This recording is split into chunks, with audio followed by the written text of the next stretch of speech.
రామచంద్రరావు గారు ముఖ్యమంత్రి గారికి లేఖ రాస్తూ రాహుల్ గాంధీ గారి సమయం ఇస్తే మేము వచ్చి మీరు ఇచ్చిన వాగ్దానాల గురించి అడుగుతానని మాట చెప్పినారు. మిత్రులు రామచంద్రరావు గారిని విజ్ఞప్తి చేస్తా ఉన్నా, మేము వచ్చి తెలంగాణలో అధికారంలోకి వచ్చి 2.5 సంవత్సరాలే అయ్యింది.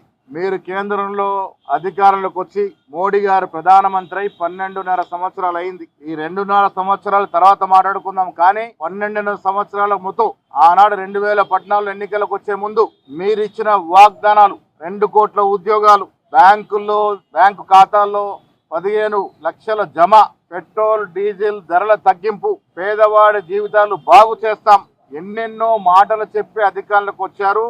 అవేవి ఇప్పటివరకు నెరవేరలే. అందుకే రామచంద్రరావు గారు ప్రధానమంత్రి సమయం ఇప్పిస్తే మొదటగా తెలంగాణ నుంచి వచ్చి వీటి గురించి అడుగుదాం.